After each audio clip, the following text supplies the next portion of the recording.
Plenty of Republican lawmakers have been getting an earful at these town halls. That you hear about. In fact, we have these guys on almost every other day, it seems. These incidents are increasing.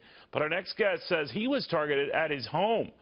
This sign with profane messages was left on his front lawn for his kids to see. Nebraska GOP Congressman Jeff Fortenberry. Congressman, very good to have you. I'm sorry, under these circumstances. Yeah. When did you discover the sign and all this other stuff? Well, first let me say I live in a big, small town. It's a great place to raise the kids, wonderful place to work, really, really fine neighborly attitude, community cohesion. Imagine this, though. My 11-year-old walks out one morning last week and sees a sign that attacks her father, is laced with vulgarity, and violates the norms of decency. It frightened her. She went back in and told her older sisters. And we've had the conversation since then. Did this occur at your Washington home or your Nebraska home? It occurred in Nebraska, which is very unique because we usually don't have this kind of problem. We have vibrant political discourse, and believe me, it's accelerated and is very volatile and robust right now. But, you know, attack me, protest against me, but do not frighten my children at their home. And what I'd hope, and thank you for having me on, is to engender a bigger, broader discussion about the proper nature of political discourse if we are going to be a true civil society that actually upholds the values of liberty and free speech, which means respect for differences and trying to work that out through the ballot box if necessary, but also through rational conversation. When you take it to the next level, you've crossed over by frightening kids and disturbing the set of community values that I'm used to and many other people are used to in Nebraska. Were you in Washington at the time, sir?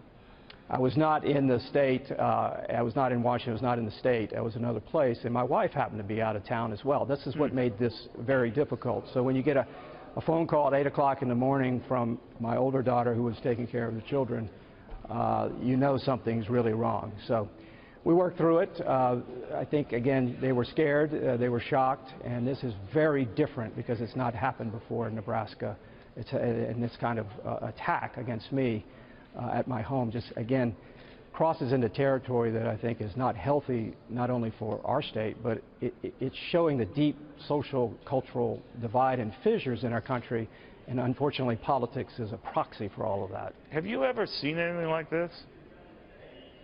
I have not. Again, I've had minor vandalism. Of course we get with political signs being yanked out of my yard, but I attribute that to kids on Saturday night who are riding bikes and walking by. You tolerate that. That's normal. But when somebody deliberately goes to your home, knowing that it could disturb not only your own children, but other people around as well. And by the way, I've gotten a large outpouring of support, even from people who have said, Congressman, I 100% disagree with you, but this crosses the line. It's inappropriate for our community. That's very helpful. We did get a lot of pushback, a lot of it from across the nation, though, saying, oh, you got to expect this. I don't think we have to expect this. It's wrong to target a public official's children, or wrong to create the situation when they would be disturbed or other neighbors would be disturbed. Well, do they know, do authorities, at least back in your hometown, sir, know who might have been behind this? Or did they catch anyone, or security cams nearby, anything? Yeah, no one's been caught. They do know about this. Again, the police were very generous in their response because they don't want to see this either. It's not the character of the place in which I live, where there is a deep sense of neighborliness and attentiveness to community values. I did learn over the weekend that a sign, not with vulgarity, but a sign targeted to me, had been placed on the doors of my church. One of the nice ladies who goes there early saw it and just took it down before anybody else did. I just learned about that myself. Amazing. But nonetheless, again, we've got to get beyond this. We need rational discourse, vibrant debate, an attempt to have a reasoned conversation, and if necessary, work it out at the ballot where you can vote for differences of perspective. But targeting a neighborhood, targeting a children, it's just not right. Yeah, you're right about that. Jeff Fortenberry, I'm glad you're well. I'm glad your family's well. Republican of Nebraska, and I think that he speaks for clearly the tone that's in Washington politics now. You might not like the politics and the mood and all of that, but there are more adult ways to handle it, and that is not one. We're getting crazy, folks. We're really getting crazy. Everyone, calm down.